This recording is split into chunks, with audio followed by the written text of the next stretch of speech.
হয়েছে আপনার সন্তান আপনার ননস তারাই কিন্তু বলেছে যে আপনি 4 মাস পরে চলে এসেছেন পরকীয়া করে। পরে উনি অনেক অত্যাচার আমার উপরও করছে, কারণ আমি তো এই বিষয়টা নিয়ে অনেক ঘাটাঘাটি করছি প্রথম থেকে এখন পর্যন্ত, কিন্তু উনি আসলে আমাকে সহ্য করতে পারেনি। দর্শক, মিটফুডের যেই সোহাগ মারা গেছে পাথর দিয়ে, যাকে মারা হয়েছে, আমরা জানি ইসলামী আইনে অন্য কিছু করলে পাথর দিয়ে মারে। কি কারণে পাথর দিয়ে মেরেছে সেই বিষয়টা আপনারা ইতিমধ্যে সবাই জানেন, কিন্তু সেই বরগুনার পাথর দিয়ে যে মারা সোহাগ, তার স্ত্রীর সামনে দাঁড়িয়ে আছি। মারা যাওয়ার ঠিক 3 থেকে 4 মাস পরে পরকীয়া করে অন্য জায়গায় সংসার করে এমন একটি ঘটনা সোশ্যাল মিডিয়াতে তোলপাড় হচ্ছে। আমরা সেই বিষয়গুলো শুনবো। সেই স্ত্রী এখনো আমার সামনে দাঁড়িয়ে আছে। আসলে কি 4 মাস পরে তিনি পরকীয়া করে সংসার শুরু করছে কিনা সেই বিষয়টা জানার জন্য তার নিজ গ্রামের বাড়িতে চলে এসেছি। আমরা জানবো তার মুখ থেকে।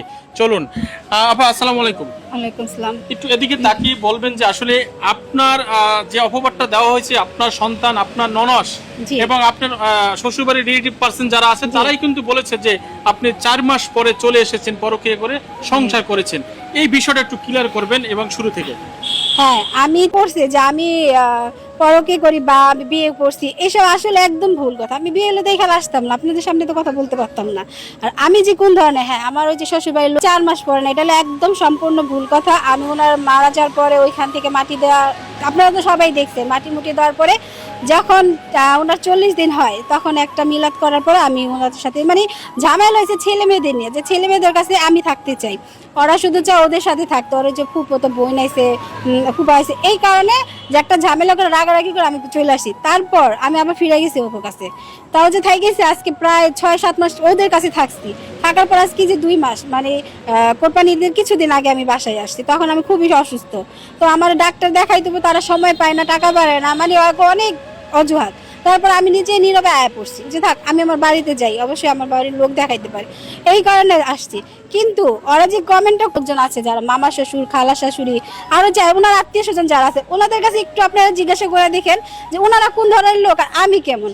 ঠিক আছে, আমি তো পরের মেয়ে, ওনার কাছে কিছু না, যেহেতু ওনার ছেলে মারা গেছে। তাহলে ওনাদের কাছে একটু আপনারা প্রশ্ন করে দেখেন যে আমি মেয়েটা কেমন, মা হিসাবে কেমন, আর আমার ওরা কিভাবে দেখে, কোন চোখে দেখে। যেরকম আর ফুপু ফুপারা আছে, ওরা কোন পোস্টটা কিভাবে থাকে, আমার কোন জায়গায় রাখছে, আমি আর কারোর কাছে বলতে চাই না। শুধু আপনি ওর আত্মীয় স্বজনের কাছে জিজ্ঞাসা করে দেখেন যে আমি কোন ধরনের মানুষ। আরেকটি ঘটনা আমরা জানতে পারলাম যে সোহাগ মারা যাওয়ার আগেই আপনার সাথে ডিভোর্স হয়েছে, কিন্তু এই বিষয়টা একটু ক্লিয়ার করবেন যে হ্যাঁ, কেন হয়েছে। এটা ঠিক যে ওনার মারার আগে আমারে ডিভোর্স দিছে। আমাদের পারিবারিক একটু সমস্যা, এটা তো হইতেই পারে, এই কারণে উনি আমার সাথে গ্যাঞ্জাম করতো, এই কারণে আমার ডিভোর্স হয়েছে। এত বড় ছেলে মেয়ে যখন ছোট থাকে তখন মানুষ ডিভোর্স দেয় বা একটা সেটেল হয়ে যায়। তো এত বড় ছেলে মেয়ে হয়েছে, নিশ্চয়ই কোনো কারণ আমি হয়তো সহ্য করতে পারি নাই। ঠিক আছে, এই কারণে আমি চলে আসছি। উনি আমার কাগজ পাঠাইছে, আমি ওনার কাগজে সাইন দিই নাই। ঠিক আছে, তো ছেলে মেয়ের খাতিরে আবার চলে গেছিলাম। উনি আসছিল আমার নিতে, যে ছেলে মেয়ের কারণে আমার যাইতে হইব, বা ছেলে মেয়ে আমার একটা মা ছাড়া ছেলে মেয়ে কোনোদিন মানুষ হইতে পারে না। আমি বাবা যাই করি না কেন, কিন্তু তোমার জায়গাটা সবার আগে। উনি এটা বইলাই গেছে, কিন্তু আমাদের বাসা অনেক ঝামেলা করছে। তারপর আমি আমার স্বামীর হাত ধরে আমার ছেলে মেয়ের কথা ভেবে চলে গেছিলাম। তারপর যাওয়ার পরে আবার ঝামেলার পর আমি চলে আসি, তার কিছুদিন পরে উনি এই যে এরকম। কারণ আমার মামা মারা যাওয়ার পরে উনি অনেক অত্যাচার আমার উপরও করছে, কারণ আমি তো এই বিষয়টা নিয়ে অনেক ঘাটাঘাটি করছি প্রথম থেকে এখন পর্যন্ত, কিন্তু উনি আসলে আমাকে সহ্য করতে পারেনি। পরবর্তীতে উনি আবার আসে, আমার মা নিয়ে আসার পরে আমি আসলে কথাগুলো, তার কার্যকলাপগুলো ভুলতে পারিনি, কিন্তু উনি আসলে আমাদের সাথে মিশে আবার আমাদের ভিতরে ঢুকতে চাইছিল। কিন্তু একটা মানুষ যদি ভালো হয়ে আসে সবই ঠিক আছে, উনি নিজের অন্যায় কথা, আমি একটা অন্যায় যদি করি কারোর সাথে, তার সাথে যদি আমি রিকোজিশনে যাইতে চাই, অবশ্যই তাকে আমার কনভিন্স করতে হবে। সেগুলো সে না করে, সে যদি হুটহাট করে ভিতরে ঢুকতে চায়, সেটা কিন্তু সম্ভব না। সে আবার 1 মাস থেকে সে আবার চলে যায়। এটা কিন্তু আমার মামা মারা যাওয়ার মানে টাইমগুলো, যে এসে আবার চলে যায়। আপনি যে কথাটা বলছেন সেটার মূল মানে সূত্রটা হচ্ছে ওর মানে সোহাগ ভাইয়ের যেই স্ত্রী, তার মানে সে মারা যাওয়ার আগেই তার ডিভোর্স হয়ে গেছে। হ্যাঁ, 1 বছর আগে। এবং মারা যাওয়ার খবর পাইয়া সে গ্রামের বাড়িতে গেছে, কান্নাকাটি করছে এবং ঢাকা এসে বিভিন্ন ভাবে আর কি ইন্টারভিউ দিয়ে দেশবাসীর কাছে বিচার চাইছে। এরপরে 1 মাস পরে বা 4 মাস পরে কত মাস পর চলে গেছে? উনি প্রথমে আসলে এই সবগুলো সিম্প্যাথি আদায় করছে, কারণ উনি যদি ভালো মনে আসতো, ছেলে মেয়েদের ভালোর জন্য আসতো, তাহলে বলতো না যে সাদা কাগজে সিগনেচার দিয়ে তোর ভাই বোনকে তুই নিয়ে যা, আর জিনিসপত্র যা সব আমার দিবি, কারণ এগুলো আমার সংসার। আসলে ওনার ডিভোর্স হয়ে যায় 1 বছর আগে আমার মামার সাথে, তাহলে উনি কিভাবে নিজের সংসার দাবি করে? এগুলো তো ওদের ওদের এগুলো, এই জিনিসগুলো তো ওদের। তো সেটা সে কিভাবে মা হয়ে পারলো যে সাদা কাগজে সিগনেচার দিয়া তারপরে তোর ভাই বোন তুই নিয়ে যা, আর এই জিনিসপত্র আমার, মানে ওই ওদের সাদা কাগজে সিগনেচার মানে নেওয়ার, সন্তানের কাছ থেকে সাদা কাগজে টিপসই নেবে, হ্যাঁ, মানে সিগনেচার সিগনেচার নেবে, নিয়ে যেন বলতে পারে যে না এই জিনিসপত্রগুলো ওরা ওদের ইচ্ছায় স্ব ইচ্ছায় ওই ওনাকে দিয়ে দিছে, এটা যেন সে বলতে পারে। সন্তান সহ আসবাবপত্র যা আছে সব নিতে চাইছিল। সন্তান সহ নিতে চায় নাই, সন্তান আমাকে বলছে যে সন্তান তুমি নিয়ে যাও, এই জিনিসপত্র আমার। আপনি নেবেন কিনা? আপনি তো ভাগ্নি। হ্যাঁ আমি ভাগ্নি, কারণ আমি তো, ওরা তো আমার সাথে থাকতে চাইছে যে আপু তুমি শিক্ষিত, তুমি লেখাপড়া করো, তোমার সাথে থাকলে একমাত্র আমাদের জীবনে আমরা উন্নতি করতে পারবো, কারণ তুমি আমাদের গাইডলাইন দিতে পারবা। আর যেহেতু আমার মা তার ভাইকে হারাইছে, সে চায় না তার ভাইজি ভাইপুতো তার কাছ থেকে চলে যাক, কিন্তু সে তো আর বাচ্চা একসেপ্ট করবে না। আমার মা তো চাইছে যে ঠিক আছে ওর মায়ের সাথে ওরা থাকুক, আমি আইসা আমার ভাই বোনদের দেখবো, আমার ভাইজি দেখবো, আমার শান্তি, আমার ভাই মানেই তো আমার ভাইজি ভাইপুত, এটা সে মনে করছে। কিন্তু আমার মামি ওটা চায়নি, আমার মামি চাইছে যে ছেলে মেয়ে তারা নিয়ে যাক, কিন্তু জিনিসপত্র এগুলো আমার বিভিন্ন জিনিসপত্র। সংস্থা থেকে যে টাকা পয়সা পেয়েছিল সেই টাকা কার কাছে?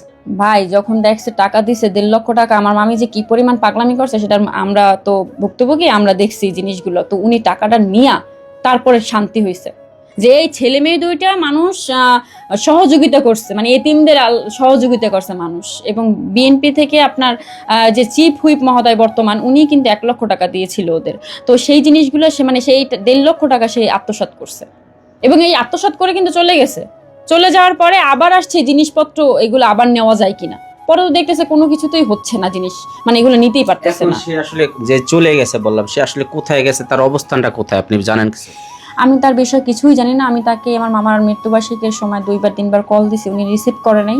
কিন্তু আমি ওনাকে আসলে মন থেকে বিশ্বাস করা শুরু করছিলাম আবার, যে যেহেতু ছেলে মেয়ে, আমার তো মা বাবা, আমি তো বুঝি আমার মা বাবা, আমার মা একটু অসুস্থ হয়ে পড়লেও আমার খুব কষ্ট লাগে।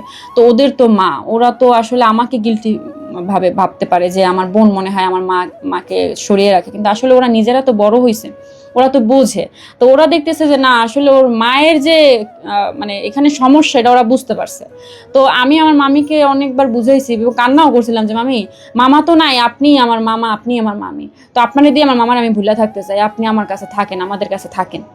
তো উনি আসলে বিষয়গুলোকে ওই রকমের সে তার মানে তার ভিতরে নেয় নাই। আচ্ছা, তোমার মা তোমাকে রেখে চলে গেল, এত কিছু করার পরও যে টাকা পয়সা নিয়ে গেল, ফার্নিচারও নিতে চাইলো, তোমার মাকে আটকানোর ব্যবস্থা করো না? তুমি কখনো বলো না যে মা তুমি আমাকে রেখে কেন চলে যাচ্ছ? অনেকবার বলছি যে মা তুমি থাইকা যাও, তুমি যাইও না, উনি শুনে নাই। ওনার নিজের স্বার্থ তো হাসিল তো হয়নি, উনি থেকে কি করবে এখানে? স্বার্থ বলতে তোমাদের চেয়ে বড় স্বার্থ কি হতে পারে? তোমরা সন্তান। আমার কথাই তো এটা, যে উনি তো আমাদের জন্ম দিচ্ছে, ওনার আমাদের প্রতি কোনো মায়া নেই। উনি নিতে চাইছে ফার্নিচার এবং কিছু টাকা। এই টাকা যখন পায়নি, ফার্নিচার যখন পায়নি, তখন ছেড়ে চলে গেছে। এটা কি তোমার নানা নানি কি এর সাথে জড়িত যে তাকে নেওয়ার জন্য এরকম চাপ দিচ্ছে? আমার নানা মানুষটা ভালো ছিল, মিথ্যা বলে লাভ নেই, আমার নানা মানুষটা ভালো ছিল, মানে মারা গেছে উনি, বাট আমার নানি জড়িত। আমি থাকতেও পারে, নাও থাকতে পারে, আমি ঠিক শিওর না। বাট আমার মামি জড়িত। জি, বাট আমার মামি জড়িত, সেটা আমি বলতে পারি। আমার মামাটাও ভালো। আমার মা আচ্ছা সোহান, তুমি কি বলতে চাও? তোমার মার কাছে তুমি কেন গেলা না? তোমার মাকে কেন আটকেলা না? মাকে আটকিয়ে তো লাভ নেই, সে তো আমাদের ভালোবাসে না, সে তো আমার বাবার সম্পদকে ভালোবাসে, তাই তাকে যেতে দিয়েছি। তাকে আটকিয়ে তো লাভ নেই, যে আমার কাছে থাকতে চায় না তাকে কি আটকিয়ে রাখা যাইব? এখন কি চাও? তোমরা কি চাও যে তোমার মা তোমাদের কাছে ফিরে আসুক? ফিরে আসলে তো আবার চলে যাবে, তাই ফিরে আসলে লাভ হবে কোনো? যে আছে না যে কি চুন খেয়া মুখ ফুললে দই দেখলেও মানুষ ডরায়, তো সেই পরিস্থিতি তাদের হয়েছে। তার মা চলে গেছে, আবার আসছে, আবার চলে গেছে। এখন যে তাকে আবার আহ্বান করবে, যেহেতু বাবা নাই, মাও চলে গেল, এই পরিস্থিতিতে তারা যে আহ্বান করবে সেটা সেই মানে সাহসটা তাদের হচ্ছে না। তো আমি এই ভিডিওর মাধ্যমে আপনাদেরকে একটা মেসেজ দিতে চাচ্ছি, যারা দর্শক আছেন আপনারা একটু ভিডিওটি শেয়ার করে দেবেন, শেয়ার করে ওই পাশারি মাকে এই ভিডিওটা পৌঁছায় দেবেন, যে মা এই দুইটি সন্তানকে ফেলে চলে গেছে, সে যেন আমার এই কথাগুলো অন্তত শুনে যে আপনি কেমন মা, যে এই দুইটা সন্তান ফুটফুটে দুইটা সন্তান, তাদের ভবিষ্যৎকে মাটি চাপা দিয়ে 2 পা দিয়ে পিষে মেরে দিয়ে আপনি আপনার সুখ খোঁজার জন্য গেলেন। আপনি এই যে মেয়েটার দিকে একটু তাকান, এই সময়টা এই মেয়েটার যদি বিয়ে দেওয়ার পর আপনি একটা চলে যেতেন তাহলে অন্য কথা ছিল। এই মেয়েটার খুব প্রয়োজন আপনার, কারণ মা অন্তত মেয়ের জন্য দরকার। ছেলে হয়তো বাবা থাকলে সেটা বাবা দেখতো, কিন্তু এই মেয়েটার কি হবে? এই ছেলেটা এখন বাবা মা দুইটাই হারা।